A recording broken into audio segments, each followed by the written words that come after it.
I'm Jenny Mladenovic, your host for today. The New York Stem Cell Foundation, the Center for Women in Academic Medicine and Science, and Sea Change, thank you for joining us for The Time Is Now, Fostering an Inclusive Culture to Drive Gender Equity in Academic Medicine. We do acknowledge a world that is in a kind of turmoil most have never experienced. Yet, it is this very turmoil which makes clear that inspiration and data are not enough. We need to take action to change. So today we'll hear about actions that can lead to culture change in academic medicine. A culture change that creates an environment where women can fully engage and flourish, and therefore an environment that can promote the full participation of everyone. A few housekeeping notes. We'll have a rapid fire series of speakers and then a panel. All bios of our very distinguished participants are on the agenda. You may submit questions or comments via the question function. If we don't answer these today, we will respond to them online. You'll also see a survey at the end. We hope you'll participate by completing it. So to start us off, we'll hear from Dr. George Thibault, a longtime leader at Harvard Medical School, and until 2019, president of the Josiah Macy Foundation. He'll make the case for a new approach to tackling gender equity. George? Thank you, Jenny. And thank you to all of the audience who signed up for this very, very important discussion. The Macy Foundation held conferences on women in medicine in 1966, 1976, and 2006. At the 2006 conference, there was some optimism about the progress that had been made in the prior 4 decades. Women had then just achieved parity in matriculation to medical school. But it was acknowledged that much still needed to be done. Recommendations were made about improving the work environment, providing more leadership training opportunities for women, and greater flexibility for training and career trajectories. Specific targets were set for achieving parity in leadership positions in academic medicine, to have 50% of department chairs women by 2025, and to have 50% of deans women by 2030. Now, there clearly are other ways to measure success in achieving parity, but the percentage of department chairs and deans is a highly visible marker of how we are doing. And by these markers, we are not doing very well. For nearly 2 decades, the percentage of women in these leadership positions has stayed stubbornly in the range of 15 to 18%. At this rate, we would not achieve the 2006 Macy Conference goals until 2085. Why has it been so difficult to move these numbers? In a 2016 commentary on academic medicine for a special issue on women in academic medicine and science, I suggested that the most important explanation for the lack of parity in salary, promotion, and leadership positions may be the culture of academic medicine. Over these past 2 decades, much has been done to invest in leadership programs for women, and many institutions and organizations have stated goals for achieving parity. These are important, but they will not be sufficient if we do not address the underlying cultural reasons why parity has not happened. The problem lies not in the individual, but in the institutions. The program we are going to be discussing today is designed to address that by asking institutions to establish criteria and metrics for achieving cultural change that enables parity. There is an urgent need to do this because if half of our workforce is at risk for failing to reach its full potential, then we, as a profession as an organization, as an institution, are not likely to achieve our full potential. Now, it is important to acknowledge that we are raising this question at an extraordinary time of stress and disruption in our healthcare systems, our academic institutions, and in society as a whole. It might be reasonable to say, let's wait until all this is over, and then we will deal with it. But I believe that would be a mistake. First, we don't know when or if it will ever be over. But more importantly, because we will not be able to solve these enormous problems we face without the full use of all of the diverse talent we have, so that everyone, regardless of gender, race, or other personal characteristics, has the opportunity to contribute and to lead. I want to express my gratitude to Jenny and Claire for asking me to contribute to this important effort, and I'm looking forward to learning from the discussion that follows. Thank you. Thank you, George. Next, we're honored to hear from Susan Solomon, founder and president of the New York Stem Cell Foundation. An attorney and healthcare advocate by background, she clearly recognized the need to address the issue of gender equity in science. She'll tell us about how she came to take the very bold approach of a gender equity report card, now well over 5 years ago. Susan? Thank you. And I'm delighted to be here and have such wonderful participation. So we began at NYSCF, or the New York Stem Cell Foundation Research Institute, in 2014. We began an initiative that really was designed to figure out, were there actionable strategies that we could take to address the problems of gender equity that George so eloquently and passionately described. Gender equity is mission critical for us. We feel really strongly that we have to have, we're dealing with incredibly tough problems that get tougher every day, and we need 100% of the available brain power in order to cure people, to reach treatments, to even understand, in the case of the COVID virus, what is going on.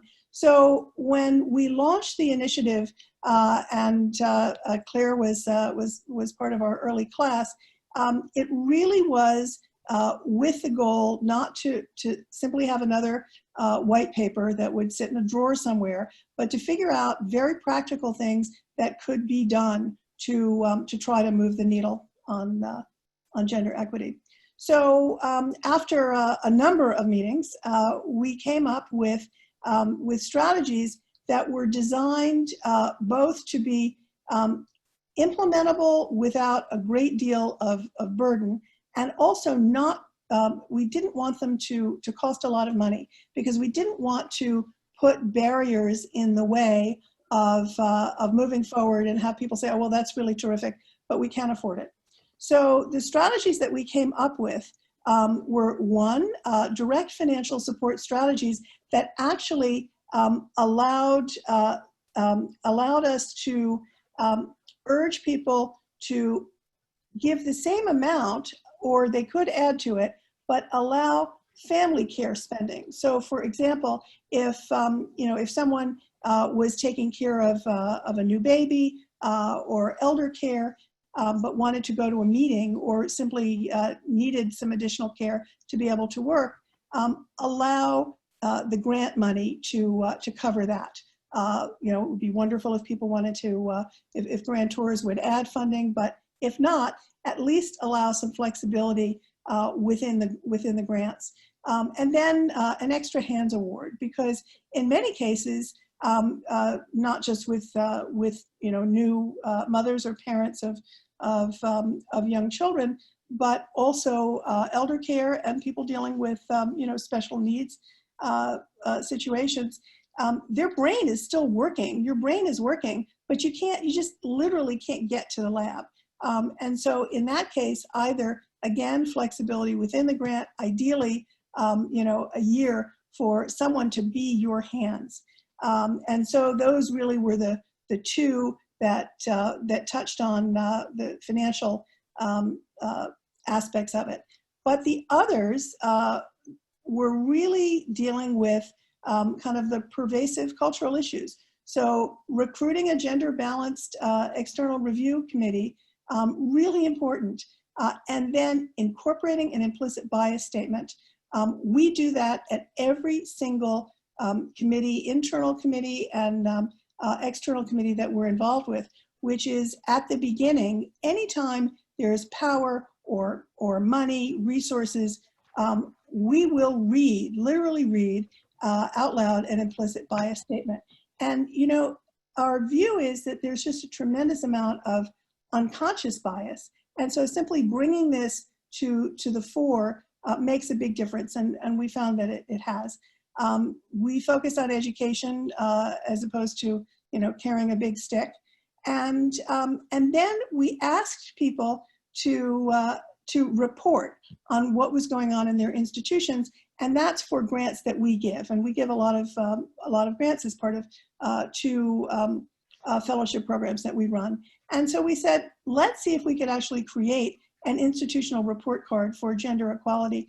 And what was really astonishing is that virtually none of the institutions that we were making these, very large grants to even collected that information. They had no idea where to get the information. And we decided not to penalize people on the basis of what returned, because we assumed it would be dismal. But at least we were shocked that they said, well, in order to submit for this grant, I want to be able to provide this information, but I have absolutely no idea how to get it. That has changed a lot. That was kind of the beginning of the strategies. But we think shining a light on the problem, it's not a one-time thing. It is a continuing, as George illustrated with the meetings over the decades.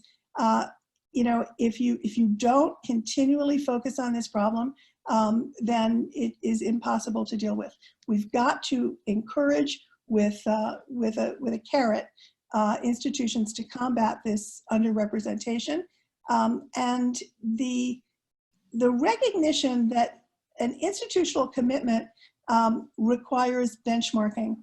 And when you don't have any way to collect the data, and there isn't a person who is that you can go to, the applicants would go to their department chairs who would say, well, I have no idea where to get that. And we didn't want to create a situation where it was going to be up to the women to take on more unpaid work. We need to know how we're doing in order to do better. Inversely, you need to know how badly you're doing. And you need to have it pointed out on a regular basis, because otherwise, there are so many problems that academic institutions are being asked to solve, the least of which is, can you even have people, in class or in clinic, that if you don't focus on this on some kind of a really rigorous, scheduled basis, you won't be able to get anywhere. So we decided that, we've now collected a fair amount of data. So quantitative data, gender breakdown, invited speakers. The committees were really interesting. Who's on the faculty appointment committee? Who's on the promotions committee, the finance awards? And then the qualitative data, the policies for paid leave, pausing the tenure clock, again, the internal committees, which is where, the power is, and then other policies. So we collected all of this, and as I mentioned, the report cards have to be completed in order to be eligible for funding from NYSCF. But the data reported doesn't affect the funding. And we did that deliberately because we knew that, frankly, we wouldn't be able to give out any grants because everybody would fail. So over the years, we have collected over 741 report cards. It's over 541 institutions in 38 countries. That's It's pretty incredible. And sadly, this is the result. You know, we worked, Kristen and myself and Liz Schwartzbach and Reshma and her team, you know, really led the analysis. But here we are, undergraduate, graduate, we're still okay. Assistant professor, we're dipping down. Full professor, not looking good. So, you know, that's a real problem. And if you look at the decision making, there's no surprise. There's no surprise. If you're going to make the decisions that are really critical without women at the table, you should not be surprised that that things have not changed. You know, not only could they, the institutions not find the information, they had no policies to promote diversity or gender equity on these decision-making committees. It just never occurred to people. It just was not on their radar screen. So it's not on the radar screen. It's like, oh, it's really too bad. It would be really great to have more women. Well, it's not going to happen by itself. It's just not. So the, you know, the dearth of women has huge consequences on decision-making, as we've discussed, fewer resources, the lack of mentorship and sponsorship, both critical. So, you know, the mentorship is, you know, sort of giving you a lot of really, you know, great coaching and advice. And the sponsorship is taking that next step and actually nominating you for a committee or you know, something that is going to help advance your career. And it's critical to have this kind of movement in order to have any kind of career advancement and high impact research. So the way to improve it, highlight the best practices, the female friendly work environments. You know, there's tremendous amounts of research on this. The unconscious bias training and the use of the implicit bias statements, if that's all anybody does, I would say do that, because it's really critical. And then, because I believe that people genuinely, most people, want to do the right thing. And it just doesn't occur to them because they're sitting around with, you know, their buddies and, you know, their colleagues, male colleagues. And so when they're kind of drawing on their brain for who would be good for a committee, you know, if there are no women in that room, you're going to end up with the kind of statistics that we have. So policies for the gender balanced decision-making committees, and then continue to collect the data. You know, it's not a one and done, it's not a two and done, you know, it's not a 10 and done. This is something that, you know, I really hope that my 14-year-old granddaughter, who is interested in medicine, you know, and I hope to God that the numbers are better when, you know, it's her time. But for those of us who have been working at this, you know, since the 60s, you have to just keep at it. So I want to thank my wonderful colleagues, Kristen Smith-Judy, Liz Schwartzbach, Richard Ha, Reka Ayer, Ali Keene, our collaborators from the University of Michigan, Reshma, who really, you know, with Whitney took the leading oar on the data analysis, all of our IWISE working group members, and then the financial support, my organization, but also the Doris Duke Charitable Foundation felt very strongly about this and was very supportive. So these are some of the IWISE working group members, and we had two meetings actually that were in kind of record blizzards. So, you know, we're used to unusual circumstances. So, you know, virtual meeting, no problem. Anyway, thank you very much. Thank you, Susan. A tour de force. So 15 years ago, the Athena SWAN program, SWAN for Scientific Women's Academic Network, began in the United Kingdom. Under Athena SWAN, schools and universities assess themselves, regularly submit their plans to peer review, and are then awarded a bronze, silver, or gold seal to recognize their own continuous improvement in gender equity. The only gold school in the United Kingdom just happens to be a school of medicine. So we're happy to have with us Professor Mark Kearney, a cardiologist and dean of the Leeds School of Medicine. He'll tell us about what this gold journey has meant to his school. Mark? Thank you, Jenny, and thank you for inviting me to speak to you tonight from a very wet, cold England. It's always like this where I live in the north of England. I live in Yorkshire, and we are very proud of our Athena Swan Award. And I'd like to start at the end to illustrate how proud we were of getting the award. We received the award a few months ago, and it was about the same time that Peter Ratcliffe was awarded the Nobel Prize. Peter Ratcliffe is a clinician at Oxford University, and he did a lot of work on oxygen sensing and HIF-1 alpha. And I was doing a talk to some clinical trainees just about a week after we got our Athena Swan Gold and Oxford got their Nobel Prize. And I asked 40 clinical trainees which one they would rather have. And 36 of our clinical trainees said they would rather have Athena Swan Gold than a Nobel Prize. It tells you how medicine, how transformational the Athena Swan programme has been for medicine in the UK. It certainly transformed our organisation for the better. And I'll tell you why that's happened, but I'll tell you a little bit about the Athena Swan Awards. I think that some of the things that Susan has talked about is encouraging people. I think there's got to be a carrot and a stick. In the UK, there was a visionary leader called Sally Davis, who was our chief medical officer, who introduced the Athena, who said basically that you wouldn't get funding from the NIHR, which is the medical funding agency that gives the most money out in the UK, if you didn't have Athena Swan Silver. So all of the men who thought they were the best leaders, the best academics and the best doctors, suddenly their ears pricked up because they thought they may lose funding. So there was a stick there, because if you didn't get silver, you didn't get the award. And that really focused our minds. But actually now about 5 years later, we don't even think about NIHR funding, because Athena Swan has become part of our culture.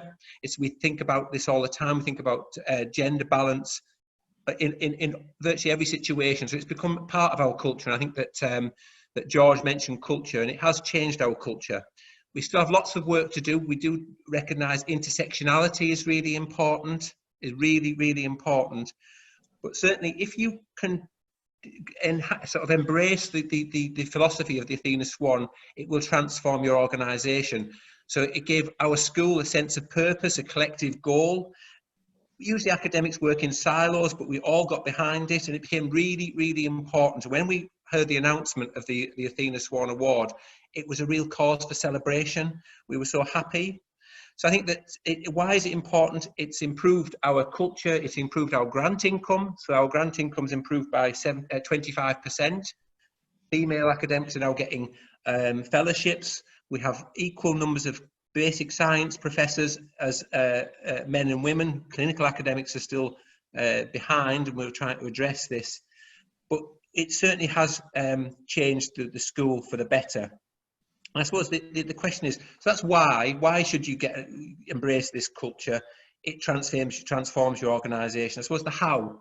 So how would you do it? It's about leadership, and it's about leadership and the leaders owning this thing. It's really important. The leaders should invest their time, they should invest money and resources in the programme. We invested in some of our best people leading the programme, and so I'm just part of a team that really achieved this Athena Swan Gold. And I think you've got to break with the old model of leadership, because when I was appointed as Dean, I changed the leadership team, and now we have 50-50 male and female. And it's no coincidence that during the COVID-19 pandemic, our team has worked brilliantly together. We graduated 195 medical students early to enter the workforce. And we invest in the team, and we work very much together, and it's a team of equals. So I think the leadership is important. We always think about equity and gender equality at every single step of the way, in terms of appointments, remuneration panels, and it's just become almost second nature now. But as I say, it is only a start. I think there are really big problems that we need to address in Leeds. We need to address, and I think that one of the things I said to Jennifer earlier on is, don't be afraid to lift up stones, because if you lift up stones, you'll find problems, but then you can address them. So we've we've performed questionnaires of all of our students, and we've asked them about harassment, bullying, and when you see these things, you're shocked, but then you can address them. So I think it's, don't turn a blind eye to things, address things and be brave. And I think it's about the leaders being brave, because at the end of the day, it can transform your school and your organisation into something much better and something really special. So I think that gives you a feel of how proud I am of achieving this, but how it's a beginning of a journey. I mean, everyone likes using that word journey, but it is. We've got lots of things to address, but the Athena Swan has given us a platform to address lots of different issues. Thanks, Jenny. Thank you, Mark. Talk about an inspiration. In the United States, we have a new program modeled after Athena Swan, though with some very significant differences. Dr. Shirley Malcom, a scientist who has spent decades at the AAAS advocating for science and scientists, is the architect of Sea Change. She'll tell us a little bit about it. Dr. Malcom. Thank you very much. I'm so pleased to be here, and I'm pleased to hear Mark. I am all inspired all over again, if I ever thought that was possible. The title of this event talks about the time is now. So I want to start, why now? The research report from the National Academies in 2018 pointed out that medicine had a culture problem, and that its problems with regard to harassment exceeded the problems of science or engineering. So how do you begin to get a handle on this? The disruption that has been brought about by COVID-19 and the death of George Floyd and others have thrown open this curtain, this window, to the fact that we have issues with regard to systemic racism and sexism. So how do we look at the system within medicine, and how do we move it? We look at the television nightly and see women in leadership roles battling this pandemic on the front lines, leading the response. And yet they're not in leadership roles in medical education and training.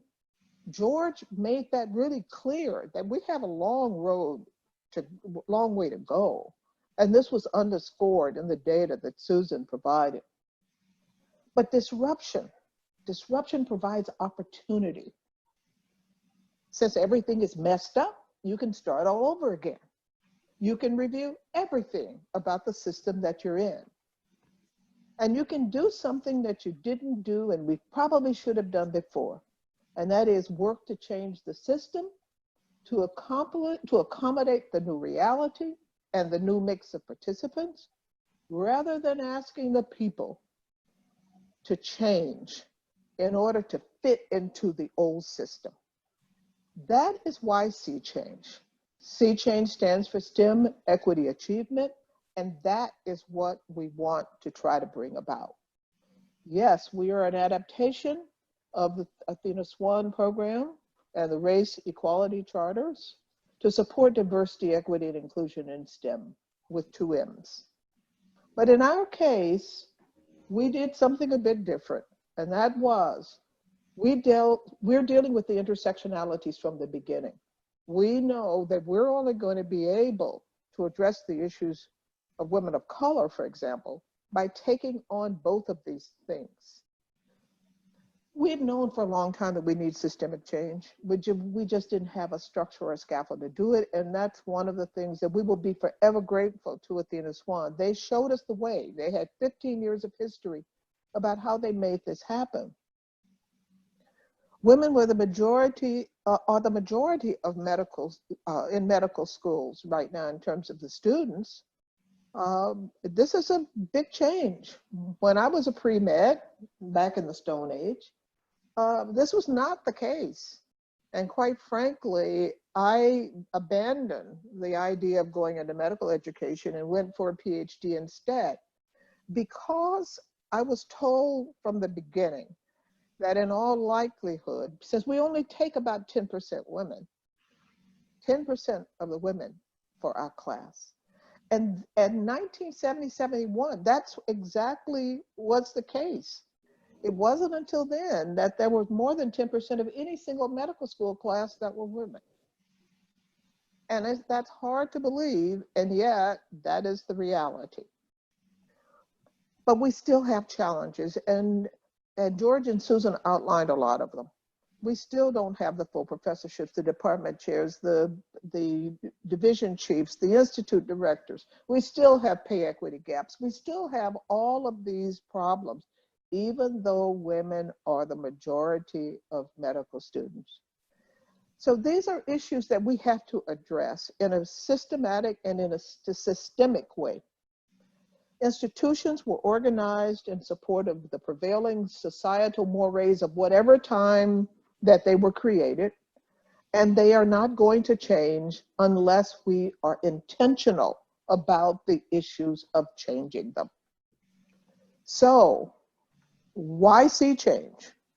Why see change? Because we are going after this in an intentional and intersectional way, because we want to pursue this through research-based, evidence-informed scaffolding in the same kind of way that LEADS has done, that we want to provide the kind of public recognition, providing a Sea Change Bronze, Silver, or Gold Biomedical Award.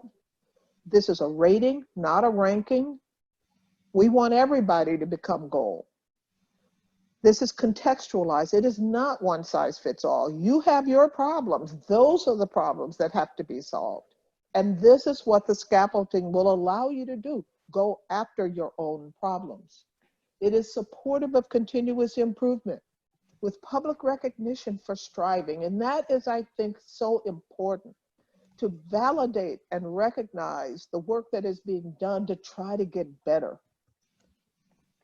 The current Sea Change institutional assessment, the scaffolding there will only take us so far. It's not going to take us necessarily into being able to address the particular issues that we face in medical education. We understand that we've got to do something different in terms of addressing the complexity of medical education and the fact that medical schools are so different from each other. And yet, metrics are key. We've got to be able to put the pieces in place. What will we collect? When will we collect them? How will we use this to propel ourselves forward? What does the research say about barrier removal, about gap reduction? We collect a lot of data already right now with regard to our medical schools. I love going and visiting the data that are on the site for AAMC. I don't necessarily love the stories they have to tell, but in fact, they are there, they're available, and we can use them to measure how we're doing. Focus on self-assessment, reflection, action planning, just as Mark said. And in our cases, an award is good for 5 years, okay? Before you have to go back in to either apply to retain the current award or to move to the next award. So what does Sea Change provide? For the potential pilot schools and our collaborators, the opportunity to co-create the framework, to put the metrics together, to say what the pieces are that we're going to be looking at that are strong indicators of the change that we seek. A community. We want to be able to work together to make this happen. Award and recognition. A supportive environment throughout the process with problem solving and check-ins. And support through the Institute. We believe that we've got to help you get better. And that means capacity building through courses and training. Sea Change provides an opportunity to transform, to reimagine, to become a system where all can thrive, incorporating a culture of excellence and inclusion in education, training, research, and practice. We will be reaching out, we will be to you after this session. We will look forward to being able to work with you to answer questions you might have, to provide any kind of information that you might need in order to make the decision about whether you will be able to join us in this journey. And again, thanks to all of you for being here and being a part of something that is truly transformative. Thank you, Shirley. We do recognize that schools of medicine present unique challenges when compared to other schools within the university at large. So we've asked an individual to join us who has published extensively on issues that affect gender equity within academic medicine. Dr. Reshma Jagsi is professor and deputy chair of radiation oncology, director of the Center for Bioethics and Social Sciences in Medicine at the University of Michigan. She'll describe areas of import that we must address if we are to achieve gender equity and a better climate for all within our enterprises.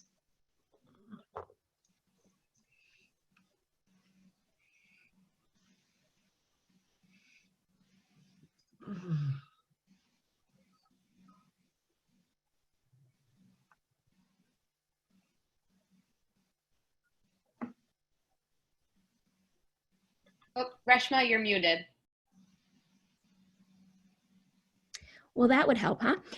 Thank you very much for the opportunity to speak with these incredibly distinguished speakers. I matriculated to medical school in 1995, which, as we know, is 25 years ago, and 23 years after Title IX led to that dramatic increase in women's participation in the profession of medicine.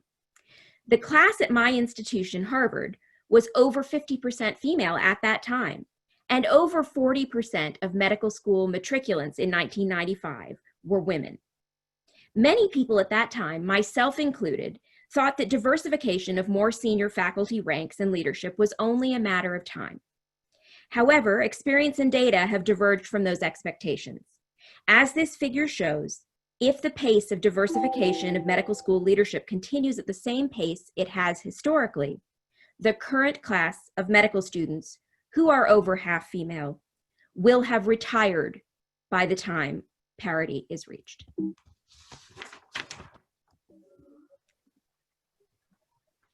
These are a couple of the very first papers that I ever wrote examining gender equity amongst the very visible and influential authors and editors of academic medical journals.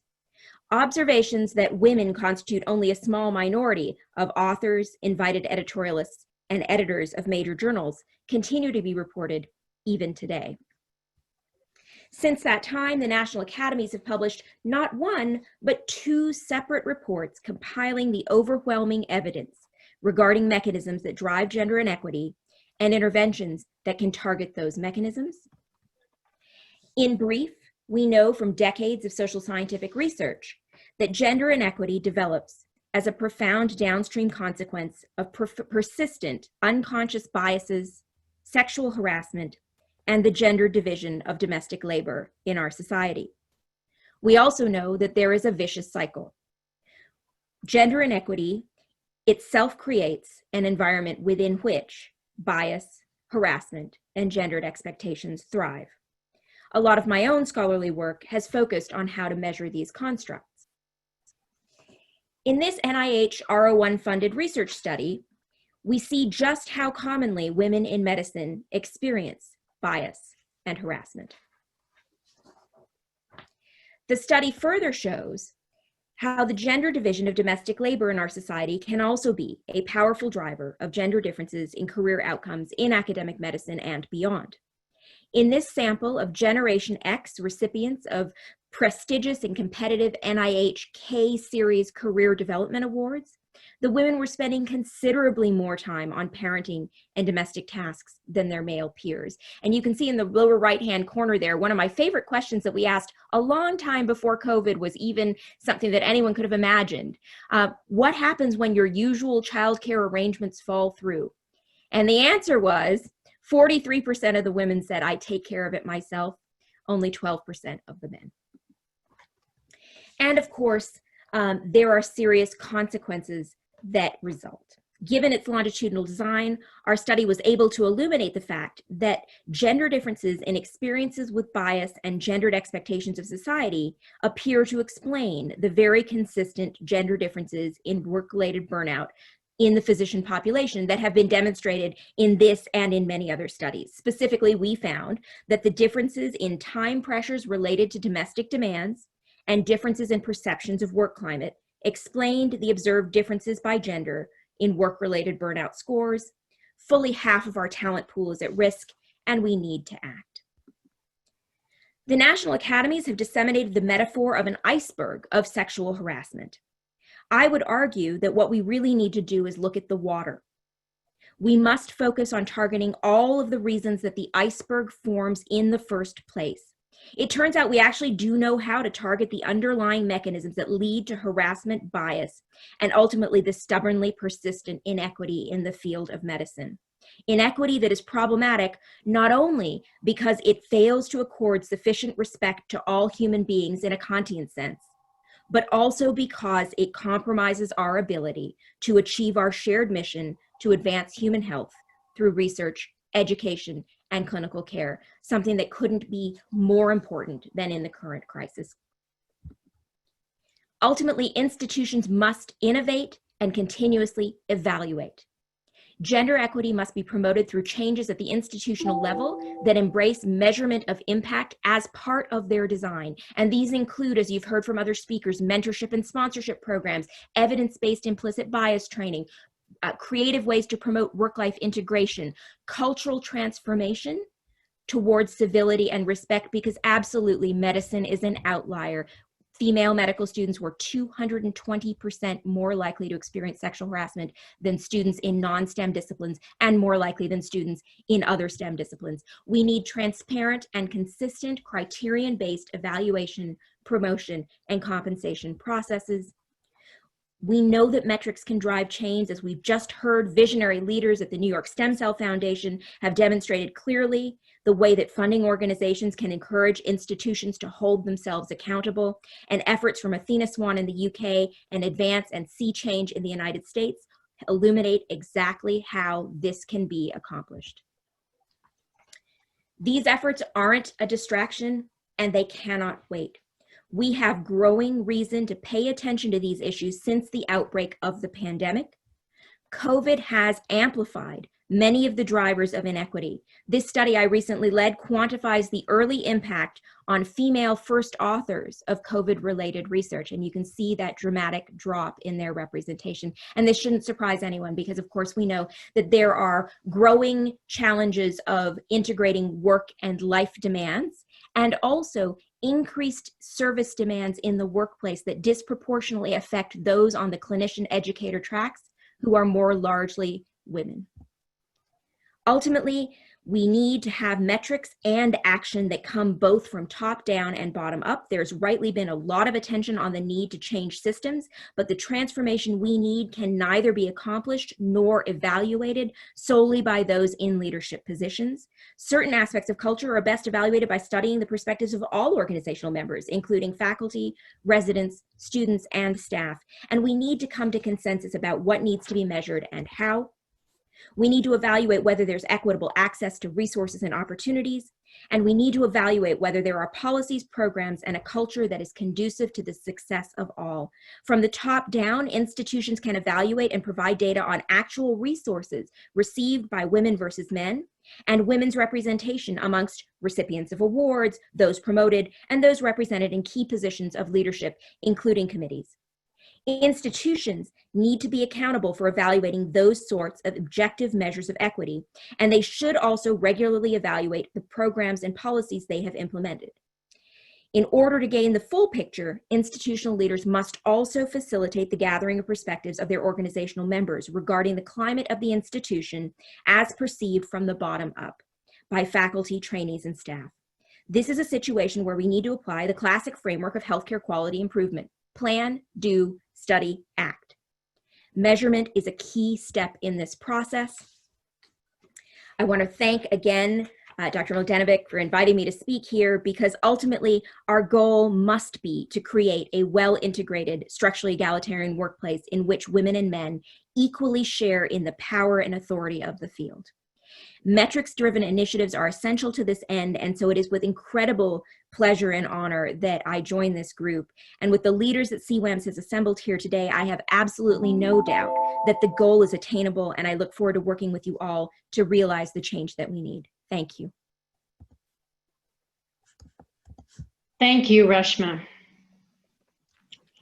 Finally, we are honored to have a panel of deans and leaders who stand out for their commitment to moving the culture in academic medicine and science forward. Our panel will be chaired by Dr. Claire Pomeroy, former Dean of UC Davis and now President of the Lasker Foundation and Chair of the Board CWAMS. Our participating deans, all of whom have shown a particular commitment to advancing the culture at their own institutions, are Dr. Karen Antman, Dean, Boston University School of Medicine, and the longest tenured woman dean. Dr. John Reilly, Dean, University of Colorado School of Medicine. Dr. Paul Rothman, Dean, Johns Hopkins School of Medicine. Dr. Arthur Rubenstein, Dean Emeritus, University of Pennsylvania and Mount Sinai School of Medicine. Additionally, we have experts, Dr. Amy Gottlieb, Chair-elect of AAMC's Women in Medicine and inaugural Dean of Faculty Affairs at University of Massachusetts, and Dr. Vivian Pinn, Founding Director of the Office of Women's Health, and so much more. Dr. Pomeroy? Thank you, Jenny. And I'm just delighted to MC this afternoon's panel. Our experts will discuss specific actions that have been successful at their institutions in driving gender equity in academic medicine, and will highlight future needs.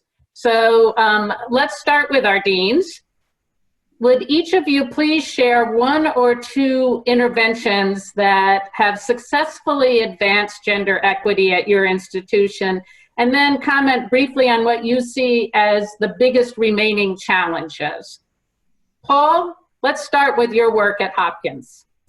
Thank you, Claire. First of all, I wanted to thank you for inviting me to participate today. I'm honored, especially and been overwhelmed by some of the talks I've heard and the work that's gone on. So thank you all for what you're doing.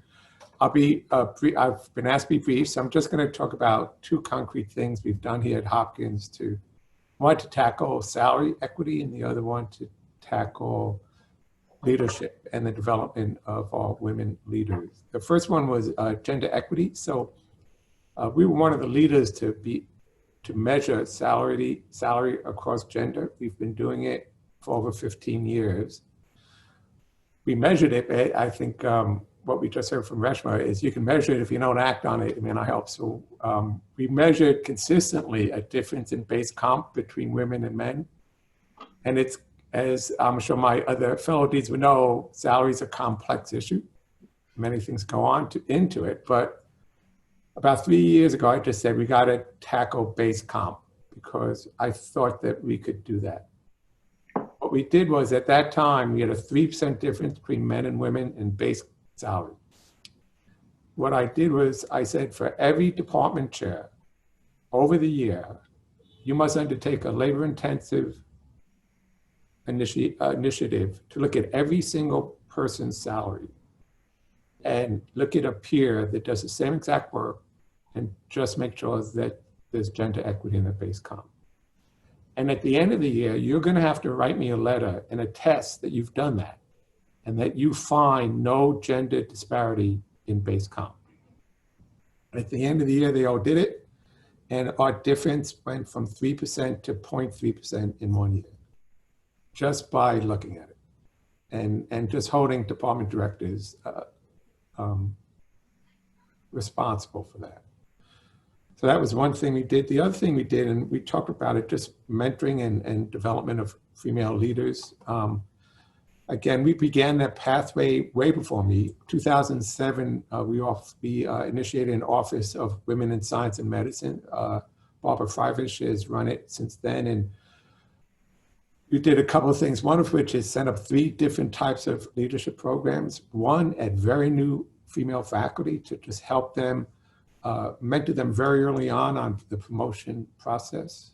A second program that was aimed at late assistant professors, to get them think through the next level of promotion and to start to get them the leadership skills they need.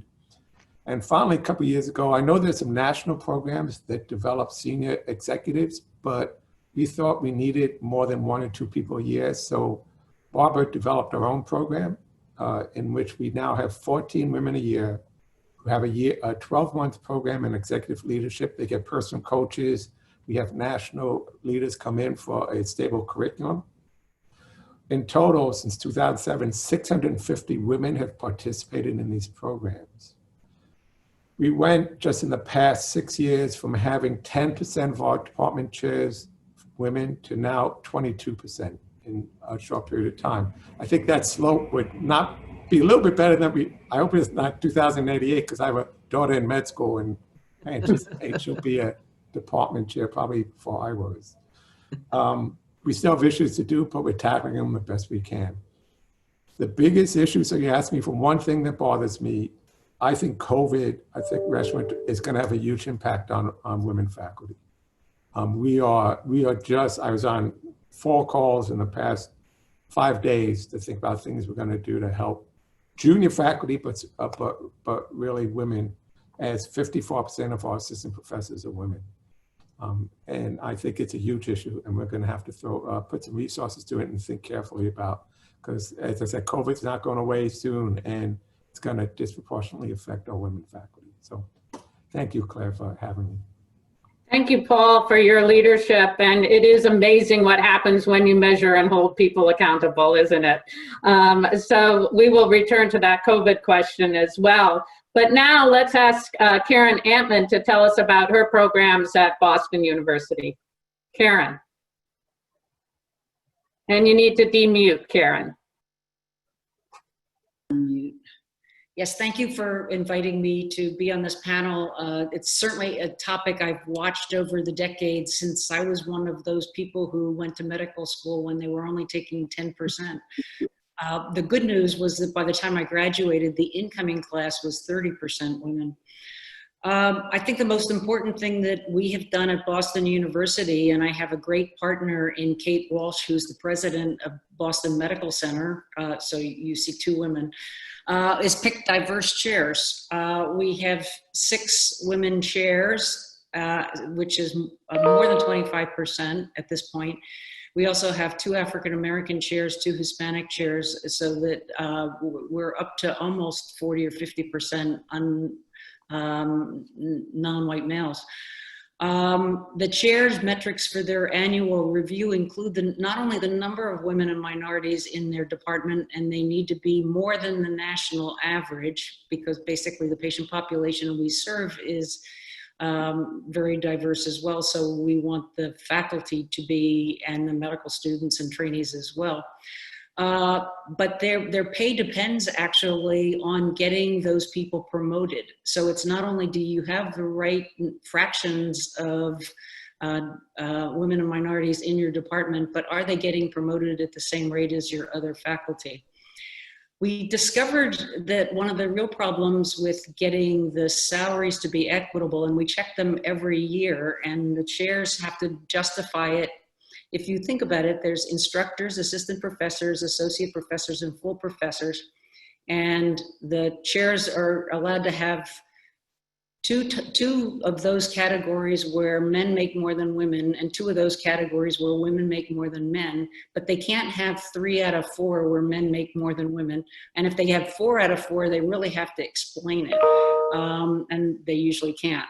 And then we have equity raises and that sort of thing. But we check the salaries and the positions annually.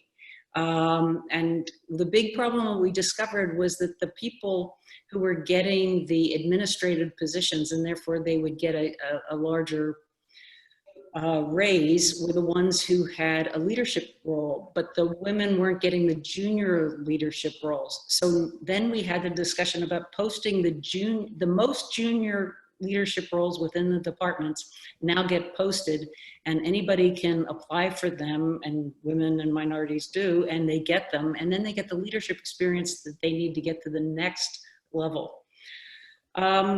So those are the three things that we've done to make it equitable. And this is intersectional.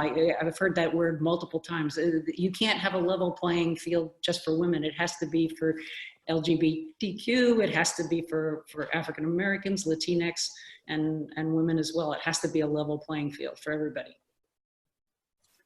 Great. Thank you so much, Karen. And you really have moved things to the next level and are increasing that pipeline. So thank you for that information. John Reilly, tell us about what you've been doing at Colorado. And you need to, there you go.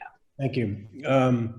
So good afternoon, everybody, and thanks for the opportunity to talk about what we're doing here. And I don't know that we're doing anything particularly innovative. You've heard some of these themes before. We have 23 departments here. We have 9 female department chairs, so we're just about 40% women. 5 years ago, about 22% of our full professors were women, and now it's 32%. And we're right about 50-50 at the associate professor level. So we look, I'm proud to say, look better than those depressing national statistics we saw earlier in this thing. And I want to emphasize, we don't do it out of a sense of obligation, but rather aspiration. We want to be better in our education, in our research, and in our clinical care. And you don't get better by ignoring half the talent pool. We have an ecosystem that you heard Karen Antman mentioned. We have 3 primary clinical partners: Denver Health, Children's Hospital of Colorado, and the UC Health System here in Colorado. All 3 are led by women. 2 other systems in town, including the HCA system, are also led by women. And the Medicaid director for the state of Colorado is a woman. So there's not, there are highly visible women in leadership roles, which I think is important. We did create a data visualization tool so that I can pull up any division or department and look at the distributions of salary and sort it by years in rank, gender, self-reported ethnic and racial background, and other factors. And it's always an interesting discussion to discuss the outliers on the plot with department chairs. And we have made that part of every department chair's annual evaluation. We also have, as you heard Paul mention at Johns Hopkins, developed a series of leadership development programs specifically targeting women. We have a Center for Women's Health Research looking at issues that are differential, health issues that affect sexes differently. And we're fortunate enough to be able to get enough philanthropy to endow a couple chairs in that program, so that we've been able to attract good talent. So I would say what worries me is, I think you've heard it from a couple people, and you heard it in the talk about who does the work at home. In the era of homeschooling and COVID and working from home, I have concerns that the burden is not being equally shared. We've given everybody the option of taking a year off the 10-year clock, adding a year to their 10-year clock to account for the COVID pandemic. But I'm still concerned that that's going to set people back, and that setback will not be equally distributed based on sex. So I would say I would close by saying we have 4 senior associate deans here at Colorado, 2 of whom are women. And therefore, at most of the policy decisions that get made here have significant input from a more diverse crowd than might be the norm at across the industry. That helps. And I would say that I think I know the other deans on this call, and I think they share this. I will tell you that my senior associate deans are not shy about telling me when they think I'm wrong. We meet weekly as a group, and then I meet with them individually, and I get plenty of frank feedback about where I could be better, and I think that's helped us as an institution get better. Thank you so much, John. Thank you for celebrating the women who are role models in your system. And I love the emphasis on including these issues in the department chair evaluations. So we are very fortunate to have with us Arthur Rubenstein, who has been a longtime advocate for gender equity at Penn Med. Arthur, tell us about what's going on at Penn. Right, thank you, Claire. So I was the Dean and EVP for the health system between 2001 and 2011. And I take very modest responsibility for the really great strides that I think Penn as a university, medical school, part of it, and health system has made. Much of the credit goes to 2 inspiring women presidents, Judy Roden, who came in 1994, and then was followed by Amy Gutman in 2003, and she remains president now, inspiring great leader of an Ivy League school. And she sets the standard, I think, for the rest of the university, which is really inspiring and wonderful. So if any credit should be given, those 2 require a lot of it. And the reason is when you think about many of the really important things that people have said today, and I think they're really quite appropriate and inspiring. There's several things I'd just like to briefly emphasize. First of all, leadership. I've mentioned the 2 women presidents who've set standards and goals. And I would say that incentives related to money, I hate to bring up that word, but there we are.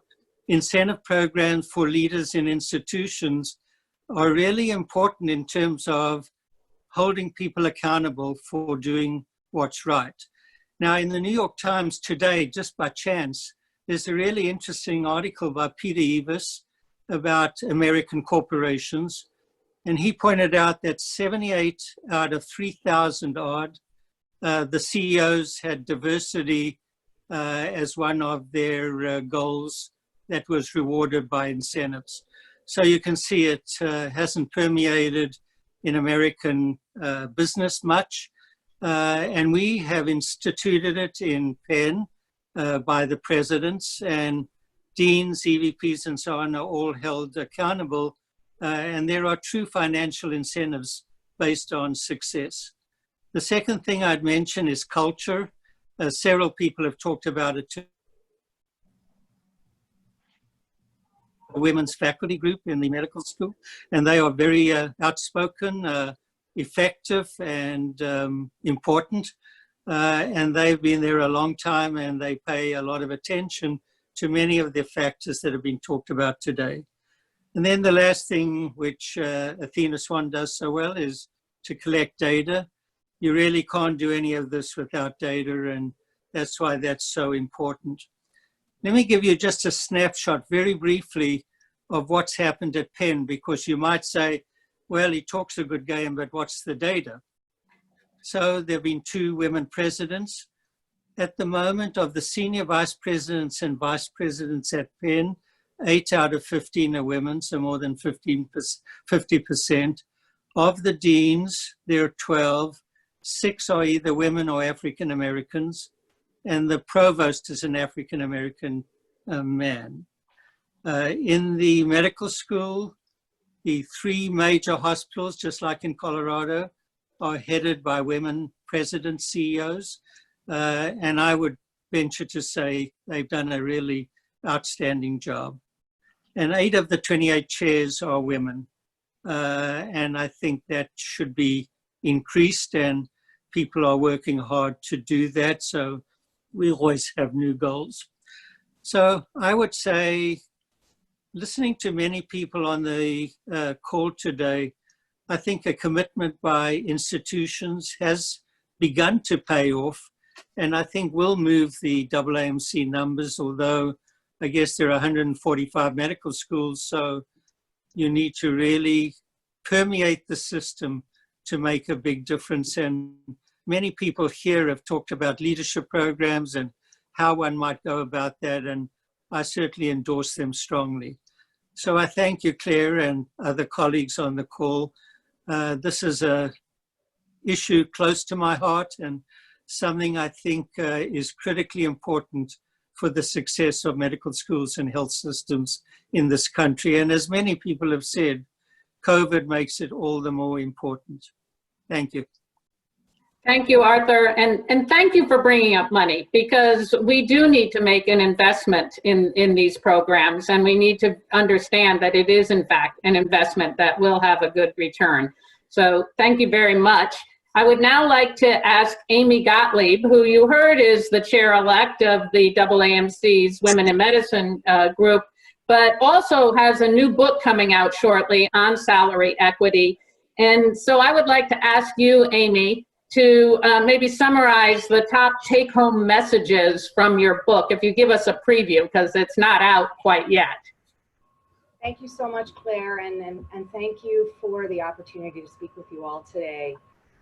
As many of you on the call know, in the US, women physicians currently earn 75 cents on the dollar compared with their male counterparts, even after accounting for numerous potential confounders. Women earn less than men in every specialty and at every academic rank. And the data unfortunately show that these inequities begin right out of training. In fact, physicians experience one of the largest gender pay gaps in the country. Now, the wage gap is a particularly challenging juggernaut because it likely represents the convergence of multiple forces that we've heard on the call already today. Forces that impede women's career advancement in medicine and disproportionately monetize the way men physicians have worked and lived for generations. These assumptions and expectations are codified in our existing institutional structures, policies, and practices, such that they inadvertently benefit men and disadvantage women. While few in our profession would argue with the moral imperative of paying people equally for equal work, it is how to achieve this goal of salary equity that overwhelms institutions and their leaders. However, closing the gender pay gap is as much a business proposition as it is an ethical one. A more inclusive approach to compensation has the potential to generate superior outcomes within our industry, incentivize the right types of care, and engage the full talents of a considerable portion of our workforce. It will also require the same attention to detail and rigor that is typically afforded other operating costs. This makes tremendous sense since compensation is the single largest expense in our labor-intensive industry. Pay equity metrics, as many of the panelists have already mentioned today, pay equity metrics need to be reported to business unit leaders, department chairs, division chiefs in the same fashion and with the same regularity as other data used for operating margin surveillance. Leaders need to have goals, and we keep hearing the word accountability for pay equity results, and there must be an institutional appetite to discuss challenges to achieving these goals because they're tough to achieve. Assessing salary equity as part of routine business practice within our health systems, our academic medical institutions, allows it to be monitored regularly and normalizes it as an ongoing effort that requires constant attention, like other expenses. Organizationally, gender equity considerations must also influence each compensation decision point: initial hire, promotion, annual comp review, and ad hoc retention efforts.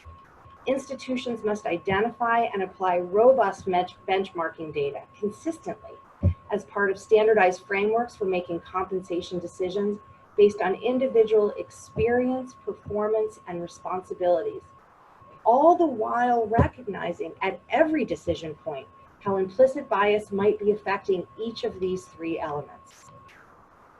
We need a roadmap in academic medicine to do this, to help institutions take a good hard look at their current compensation methodologies, to understand biases they perpetuate and expectations they generate, expectations that may not be consistent with a 21st century workforce, desired clinical outcomes, or business results that healthcare enterprises seek. We also need a roadmap to show organizations how to build the governance structures and institute-wide coalitions necessary to incorporate equity principles into HR, into finance, and into departmental practices. As Claire mentioned, over the past year, I've had the good fortune to collaborate with experts in the field of compensation, human resources, employment law, and gender equity on a book that Springer will publish this fall. It will be a comprehensive resource to provide healthcare organizations detailed guidance on how to assess, identify, and correct the dollar amount of their gender wage gap, and also to uncover and rectify seemingly unrelated practices that perpetuate it. Thank you again for your time today. I am deeply honored to be part of this panel. Amy, we can hardly wait to read the book. So it will be coming out in September, correct? September. All right, we will look for it. And finally, Vivian Pinn. You've been at the forefront of gender equity issues for decades, and you were recently instrumental in the National Academy's report that was previously mentioned, addressing the underrepresentation of women in science, engineering, and medicine, opening doors. So Vivian, what do you see as 2 or 3 action items that medical leaders could pursue? Rather than just speaking from my personal perspective, but thank you for having me, I want to speak to the findings of the report, because I think it's important to re-emphasize many of the things that have already been discussed or mentioned earlier. And I'm pleased to say that many of the recommendations of this report are in concert with what we've heard from our other presenters today, and that's good. I want to just point out 2 underlying principles that I think are inherent in all of the findings and recommendations from this report. One is that as we look at the issue of women moving into leadership positions and the underrepresentation of women, that we felt, as I think Shirley Malcom expressed early on, that we need to look at how to change the organizational culture, not necessarily to change women to fit into the culture as it exists. And secondly, that there are a lot of studies, and there's a lot in the literature, of proven tactics and that data-driven approaches of what we hope institutions will look at, but know they need to adapt them to their own institutions and what their needs are. There were 4 basic conditions that were felt, that are sort of summarized in this report for successful institutional practices that can help to improve the advancement of women. One, which I've heard repeated and exemplified by the previous speakers, and that is you must have committed leadership.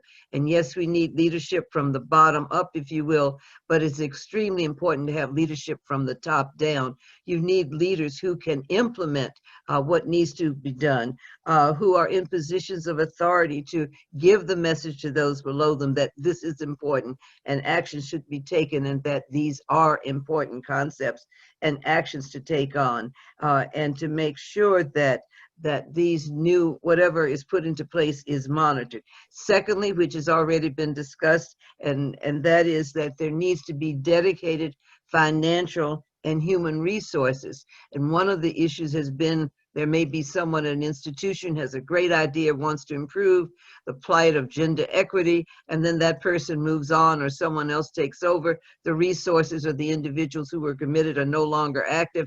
And so it needs to be put into place so that there is a continuation of efforts with those dedicated resources continuing over time. Thirdly, accountability and disaggregated data collection.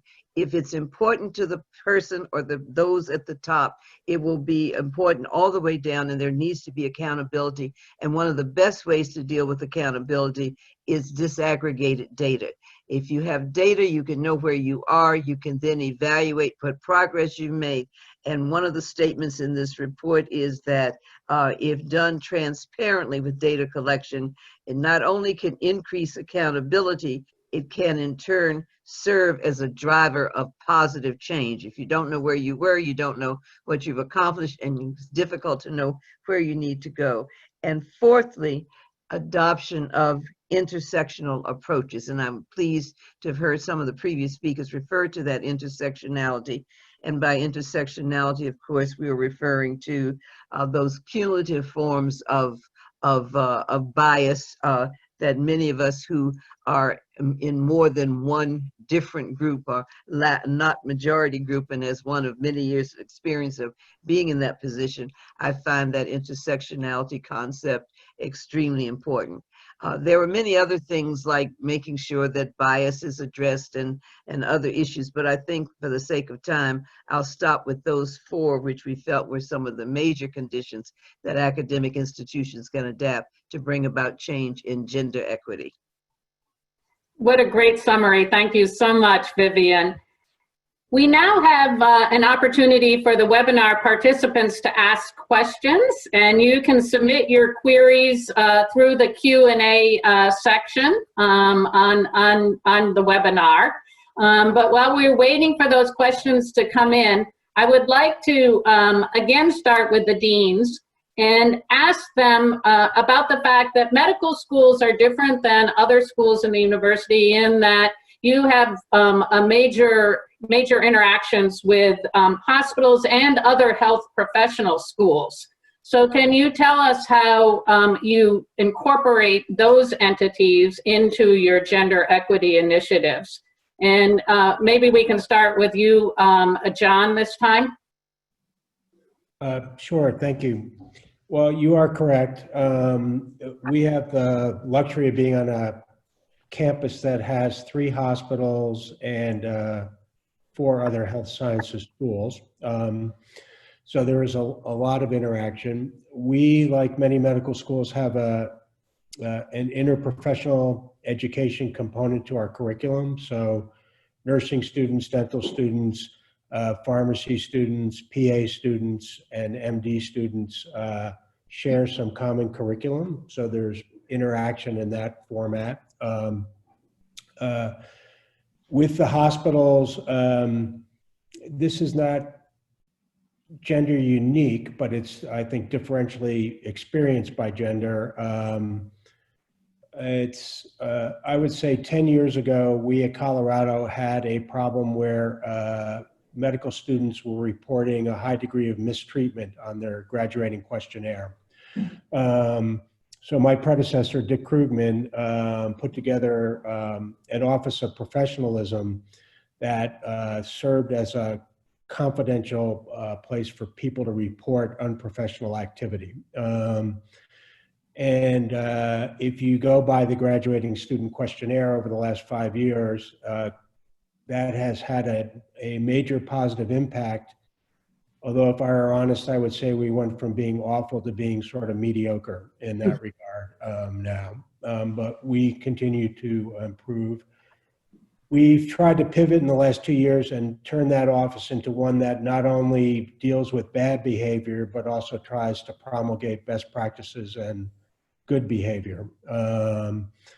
And we've had good partnership from our hospital institutions in doing that, and good support when we've had to initiate actions, for instance, with certain faculty members who were not treating people in a respectful manner.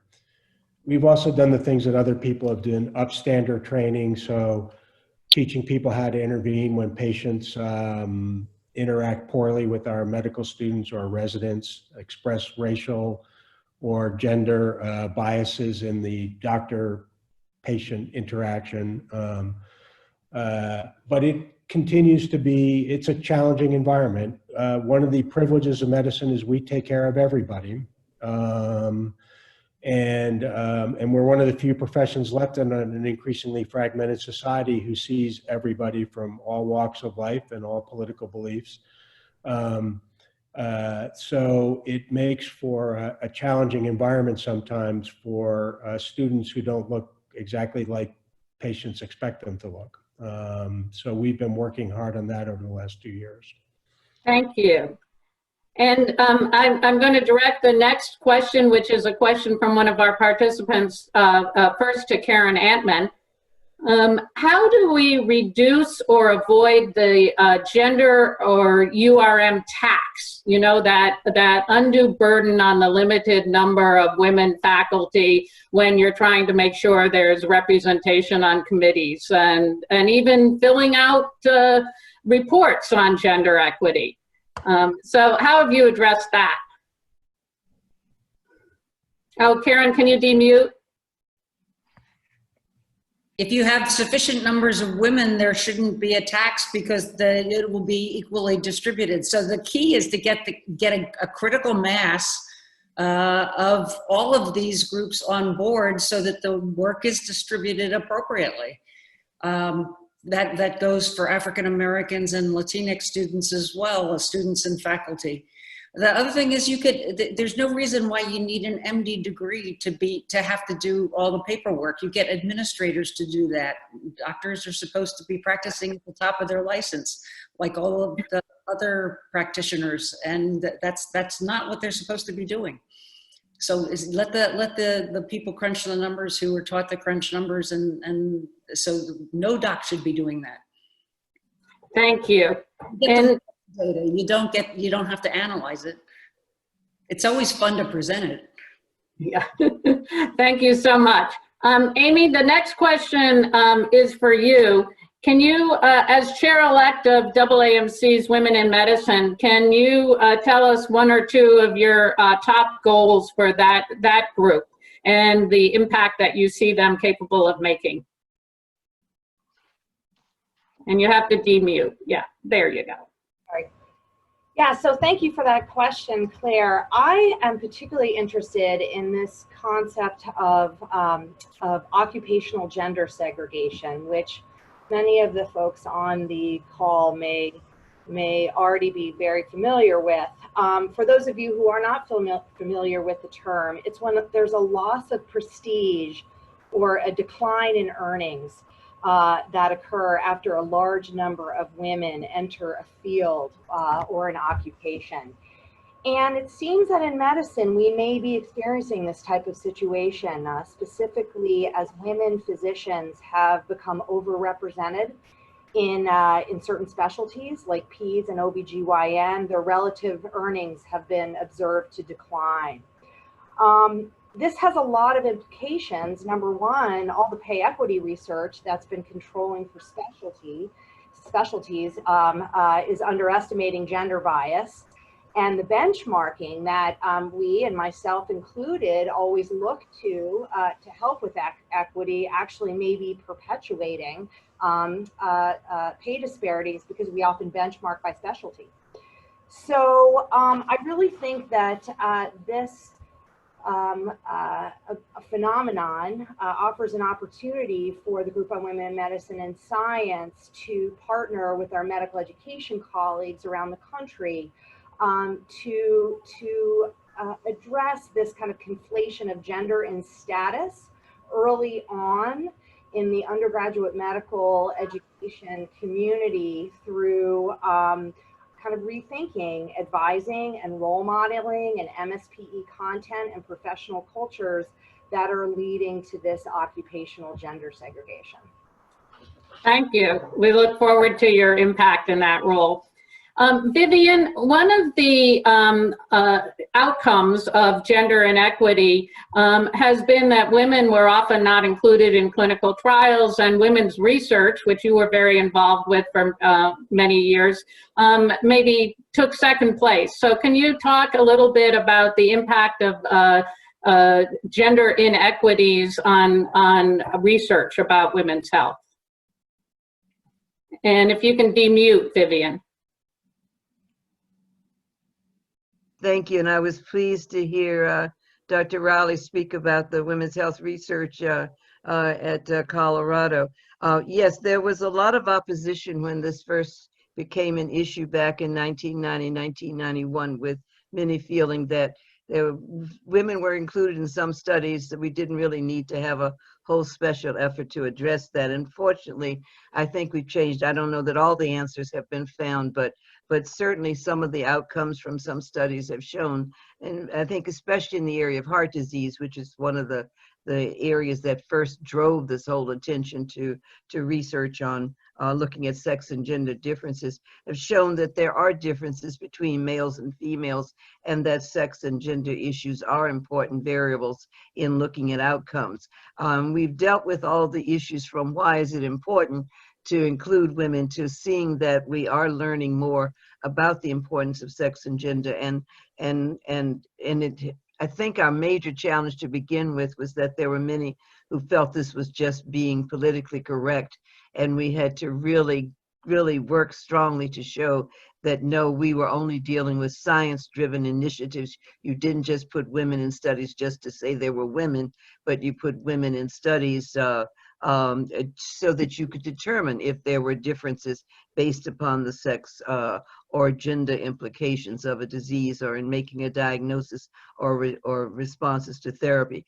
Out of this, and what we were hoping, along with increasing research on including women, was that this would encourage more women to enter into research careers. So bringing the whole concept of women in clinical trials back to leadership of women. And I really think that has been important. And what I like even more is that we saw many men who did not realize they were doing sex-based research, who became some of our leading researchers in women's health once they realized the importance of that. But really to encourage women to give attention to issues that had concerned them as women and to become researchers. And I think this has blossomed. I know the Office of Research on Women's Health at NIH has continued to support many programs and studies in women's health research, and I hope it will have the desired effect. I'll have to make one statement. I was very annoyed when I saw a comment made by an official whose name I won't quote, and actually it was after I left NIH, or I would have taken more vocal reaction, but stating that perhaps one of the reasons women were not getting awarded grants as often, or people of color were not getting grants as often, was because they chose to study women's health, or they chose to study health disparities, and perhaps those were not considered as important as other research. I don't think I have to respond to what my reaction was to that. The whole point was to bring diversity of researchers in to investigate these areas that needed attention. I'll stop with that. Thank you, Claire. Thank you, Vivian. Arthur, the next question is for you.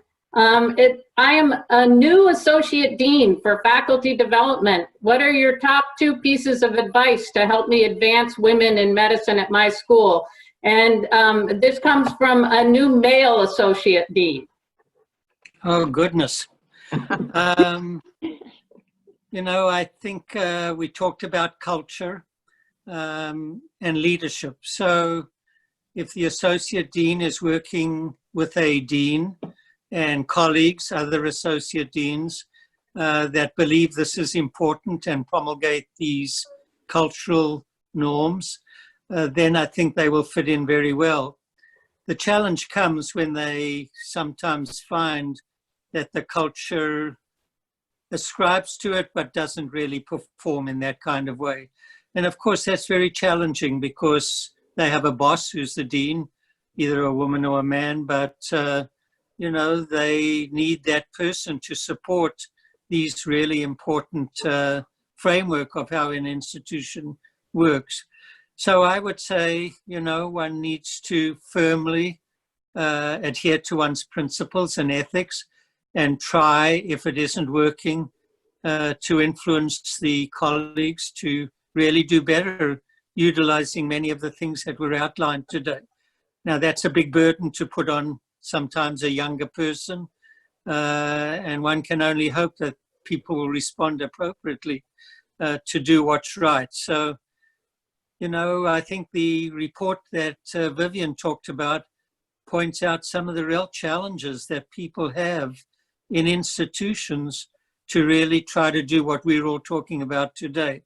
So I don't want to sound Pollyanna. It's sometimes a big challenge, and one has to find a cadre of colleagues who will help one push these important concepts forward. Thank you, Arthur. And the final question is for Paul Rothman. You started out by saying you were worried about the impact of COVID on our drive towards gender equity. What do we need to do, Paul? Thank you for the softball, Claire. I'm really appreciate it. I think there's going to be a variety of solutions.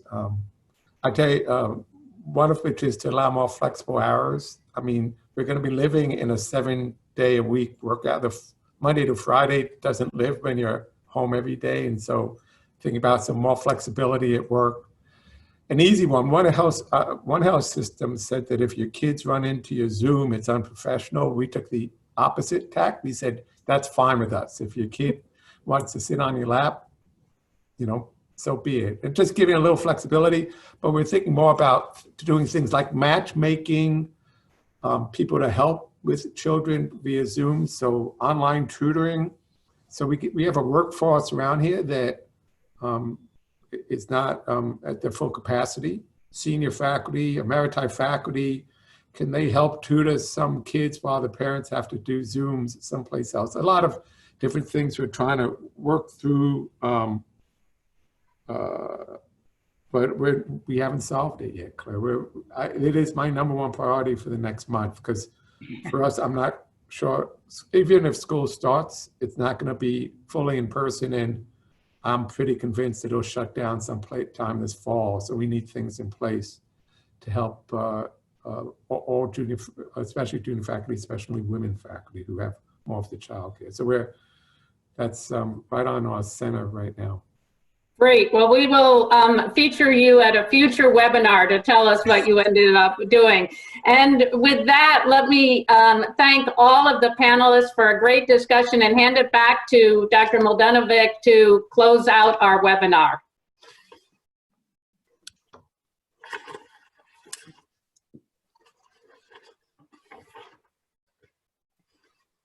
Well, this concludes our discussion today entitled "The Time is Now, Fostering an Inclusive Culture to Drive Gender Equity in Academic Medicine."